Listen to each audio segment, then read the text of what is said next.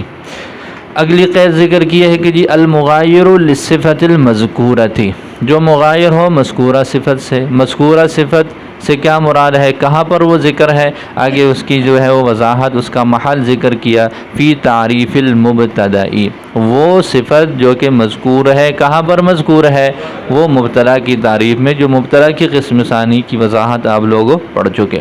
لہذا المغایر للصفۃ المذکورہ یہ بھی ایک قید ہے، اس سے احتراز ہے۔ کس سے احتراز ہو جائے گا، بولے مبتدا کی قسم ثانی سے احتراز ہے، بالکل واضح ہے۔ تو فرماتے ہیں کہ واحترز بہ، المغایر للصفہ کی قید سے احتراز ہے، عن القسم الثانی من المبتدائی، مبتدا کی قسم ثانی سے۔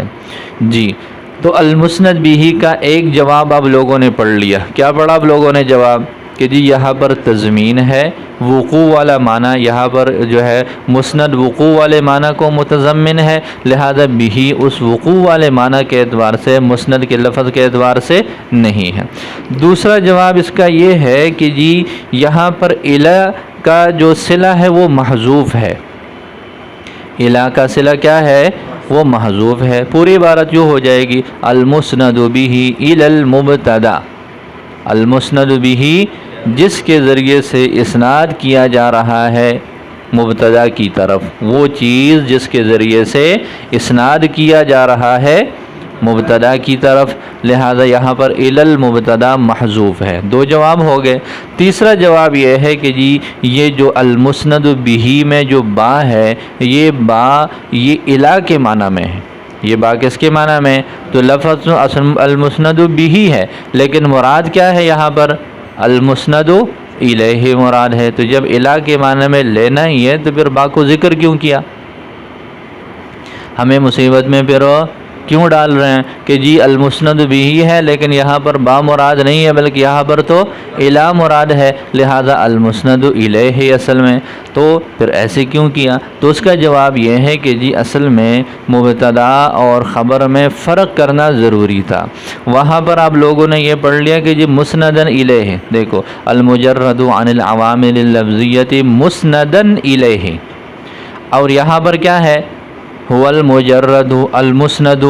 اب اگر یہاں پر بھی کی جگہ الیہ ذکر کرتے تو دونوں تعریفیں بالکل ایک جیسی ہو جانی تھی، ایسے ہی ہے نا، لفظ کی سمجھ آ گئی، مبتدا میں کیا ہے المسندن الیہ ہے کا لفظ ہے ادھر، اور یہاں پر المسند بہ ہے، با آپ لوگوں نے پڑھ لیا کہ جی الی کے معنی میں، اگر اس کو الی کے معنی میں جو ہے وہ لینا ہے تو پھر الی کو ہی ذکر کرتے، اگر الی کو ذکر کرتے ہیں تو پھر عبارت کیا بن جانی تھی، المسند الیہ، تو پھر مبتدا اور خبر میں کوئی فرق باقی نہ رہتا، اس سے جو ہے وہ بچنے کے لیے یہاں پر با کا لفظ استعمال کیا۔ دیکھیں ولا کا، اور آپ کے لیے جائز ہے ان تقول کہ تم یوں کہو المراد کہ جی مراد یہاں پر المسند بہ الی المبتدا ہے، یعنی مسند بہ بھی ہے اور آگے الی المبتدا کا جو لفظ ہے وہ یہاں پر محذوف ہے، او تجعل الباء فی بہ، یا پھر با کو بنائیں گے بہ میں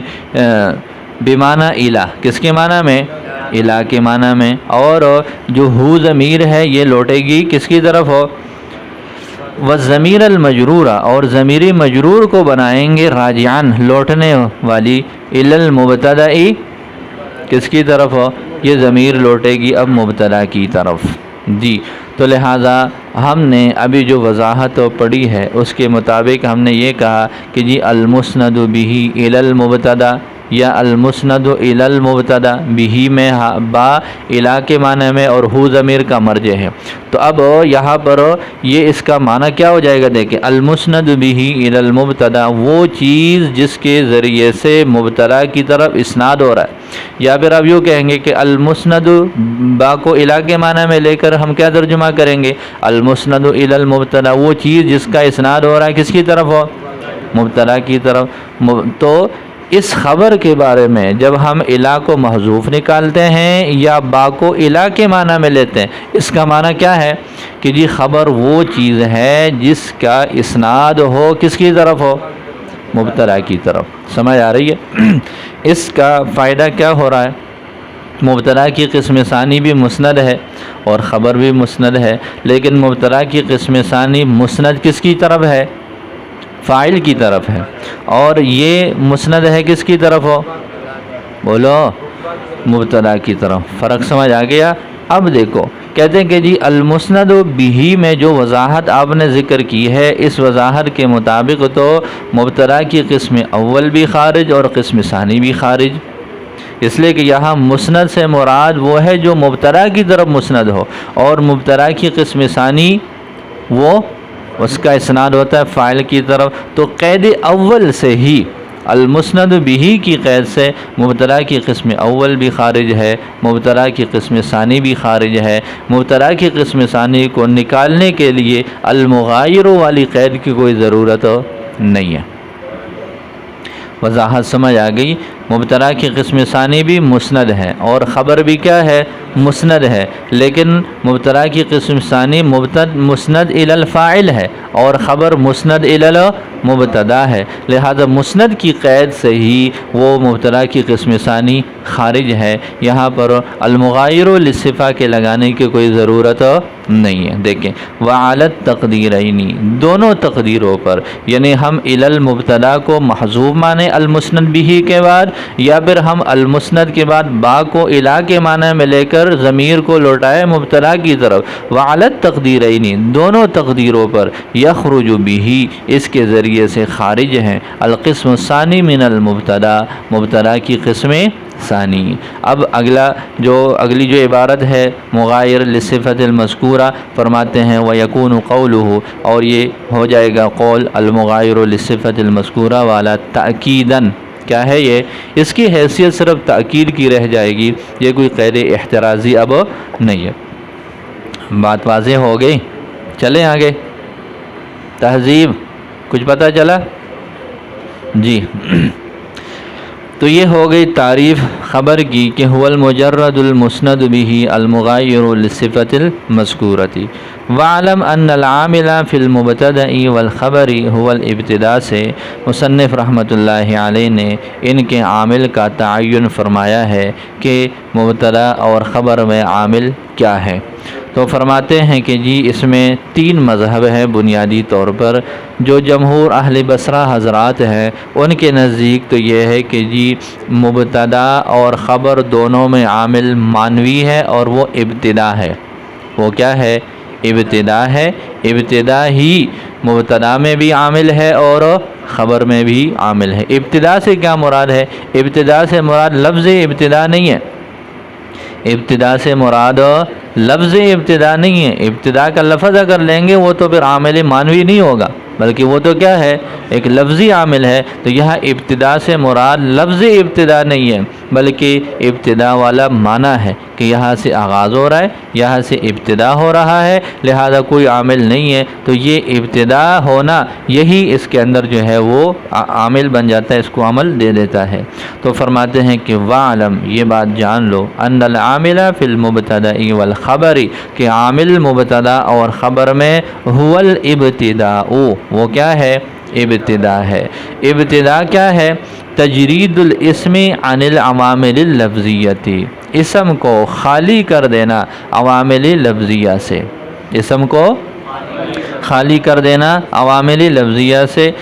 لیسند الی شیء او یسند الیہ شیء، 2 مقصد کے لیے، یا تو اس کا کسی اور چیز کی طرف اسناد ہو، او یسند الیہ شیء، یا اس کی طرف کسی اور چیز کا اسناد، یا یہ مسند بنایا جائے اس کو، یا اس کو مسند الیہ بنانا مقصود ہو. اس مقصد کے لیے اس کو عوامل لفظیہ سے خالی کر دینا.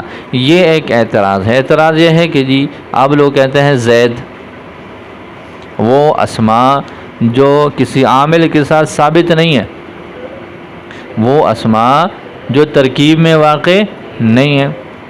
جیسے آپ نے کہہ دیا زید، عمر، بکر، کتاب، قلم. ہاں اب ان سے پہلے تو کچھ بھی نہیں ہے، کوئی عامل لفظی نہیں ہے تو پھر تو یہ کیا ہونے چاہیے؟ مبتدا ہونے چاہیے، پھر تو یہ مبتدا ہونے چاہیے۔ جبکہ آپ لوگ کہتے ہیں کہ جی یہ مبنیات ہیں، لا محل لہ من الاعراب ہے، اسم متمکن ہے، ترکیب میں واقع نہیں ہے، لہذا یہ مبنی ہے، ہاں، اور اس کا کوئی اعراب نہیں ہے، نہ یہ مبتدا ہے، نہ یہ خبر ہے، نہ یہ فاعل ہے، کچھ بھی نہیں ہے، بس یہ وحدہ لا شریک ہے۔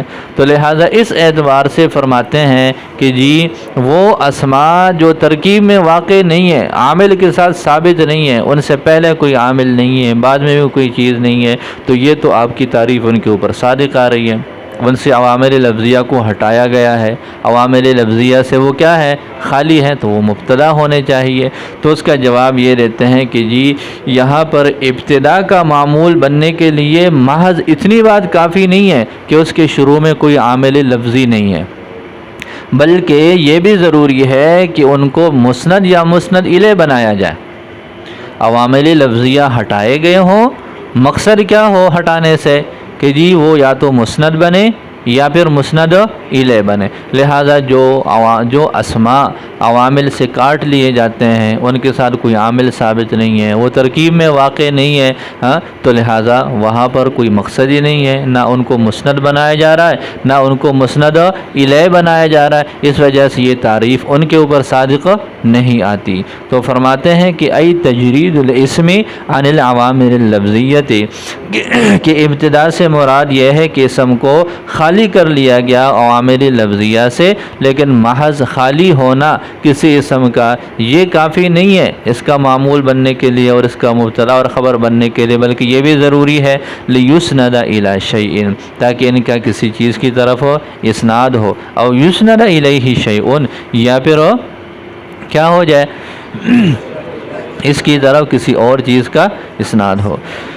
جی فمعنی الابتداء عامل، لہذا کہ مصنف رحمۃ اللہ علیہ نے بصریین کا مذہب یہ بیان فرمایا ہے کہ جی ابتدا کا جو معنی ہے کیا ہے؟ ابتدا، میں نے بتایا کہ جی یہاں پر عامل لفظ ابتدا نہیں ہے کہ جی آپ کہتے ہیں ابتدا عامل ہے، بلکہ یہاں پر ابتدا والا معنی مراد ہے۔ ابتدا والے معنی سے کیا مراد ہے کہ جی وہاں پر کوئی عامل لفظی جو ہے وہ موجود نہیں ہے، جملے کا آغاز ہو رہا ہے، جملے کی ابتدا ہے، لہذا شروع میں آنا، عامل لفظی سے خالی ہونا، یہ ابتدا والا معنی ہے۔ لہذا یہ ابتدا والا معنی اہل بصرہ کے نزدیک کیا ہے؟ یہی عامل ہے، کس میں؟ مبتدا میں بھی اور خبر میں بھی۔ عامل فی المبتدا والخبر رافع لہما، کہ یہی ابتدا والا معنی مبتدا اور خبر میں عامل ہے، رافع لہما، اور یہی ان دونوں کے لیے رافع ہے، عند البصریین، کن کے نزدیک؟ اہل بصرہ کے نزدیک۔ اس کے علاوہ وَأَمَّا عِنْدَ غَيْرِهِمْ، دوسرے جو حضرات ہیں جیسے علامہ زمخشری ہیں، اسی طریقے پر جو ہے وہ جزولی ہیں، اسی طرح وہ علامہ اندلسی نے سیبویہ سے بھی یہ بات نقل کی ہے کہ ان کے نزدیک بھی جو ہے وہ یہی ہے کہ جی فقال بعضهم الابتداء عامل فی المعنى فی المبتدأ والمبتدأ فی الخبر، وہ فرماتے ہیں کہ جی جو مبتدا ہے اس میں تو عامل یہ ابتدا والا معنی ہے۔ دوسرا قول کیا ہے کہ مبتدا کا عامل معنوی ہے، ٹھیک ہے، لیکن خبر کا عامل وہ مبتدا ہے۔ گویا کہ ابتدا نے ایک معنوی عامل نے عمل دیا کس کو؟ مبتدا کو، پھر مبتدا نے آگے اپنا عمل دے دیا کس کو؟ خبر کو۔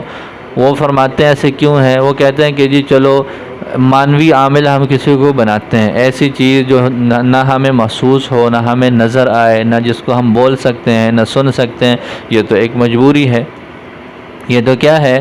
ایک ایسی چیز کو عامل بنانا، یہ تو خلاف قیاس ہے، تو یہ تو خلاف معمول ہے، لہذا جتنی حد تک ضرورت ہے اتنا تو ٹھیک ہے، جتنی حد تک ضرورت ہے کہ یہ مبتدا ہے، اس سے پہلے کوئی عامل نہیں ہے، اس سے آغاز بھی ہو رہا ہے، اس سے جملے کا شروع ہے، لہذا اس آغاز اور شروع والے معنی کا لحاظ کرتے ہوئے ہم کہتے ہیں کہ چلو اس وجہ سے اس پر جو ہے وہ عمل ہو گیا، لیکن خبر سے پہلے تو مبتدا موجود ہے، خبر سے پہلے تو مبتدا موجود ہے، لہذا وہ فرماتے ہیں کہ ایسے کر لیتے ہیں کہ مبتدا میں اس معنوی عامل کو ثابت کر لیتے ہیں اور خبر میں کیا کر لیتے ہیں؟ خبر میں جو ہے وہ مبتدا کو عامل بنا لیتے ہیں۔ تو یہ دوسرا قول ہے۔ تو فرماتے ہیں فقال بعضهم، بعض لوگوں نے یوں فرمایا کہ الابتداء عامل فی المبتدأ، کہ جی ابتدا عامل ہے مبتدا میں، والمبتدأ فی الخبر، اور مبتدا یہ عامل ہے کس میں؟ خبر میں۔ وقال الآخرون، دوسرے کچھ حضرات ایسے ہیں جن میں شیخ رضی بھی ہے، وہ فرماتے ہیں کہ کوئی بھی عامل مانوی نہیں ہے، کسی میں بھی عامل مانوی نہیں ہے۔ مانوی نہیں ہے تو پھر کس نے کس کو عمل دیا؟ وہ فرماتے ہیں یہ آپس میں خود ہی ایک دوسرے کے لیے گھر بسا لیتے ہیں۔ دوسرے کے لیے کیا کر لیتے ہیں؟ مبتدا نے خبر کی ضرورت پوری کی اور خبر نے وہ مبتدا کی ضرورت پوری کی، آپس میں خود ہی ایک دوسرے کے لیے عامل ہے، خود ہی ایک دوسرے کے لیے کیا ہے؟ وہ معمول ہے۔ تو فرماتے ہیں وقال الآخرون، دوسرے حضرات نے یوں فرمایا ان کل واحد من المبتدأ والخبر، کہ مبتدا اور خبر میں سے ہر ایک عامل فی الآخر، یہ عامل ہے دوسرے میں۔ اب جب ہم مبتدا کو خبر میں اور خبر کو مبتدا میں عامل بنائیں تو پھر کیا نتیجہ نکل آئے گا کہ اب کسی کا بھی عامل مانوی نہ رہا، بلکہ دونوں کا عامل کیا ہو جائے گا؟ لفظی ہو جائے گا۔ اور جو دوسرا مذہب آپ لوگوں نے پڑھ لیا اس کے مطابق مبتدا کا عامل مانوی اور خبر کا عامل وہ لفظی ہو جائے گا۔ تو فرماتے ہیں وعلی ھذا، اس تفصیل کے مطابق لا یکونان مجردین، یہ دونوں نہ ہوئے عوامل لفظیہ سے مجرد نہ ہوئے۔ وعلی ھذا، اور اس وضاحت کے مطابق لا یکونان مجردین عن العوامل اللفظیہ، یہ دونوں عوامل لفظیہ سے خالی نہ ہوئے۔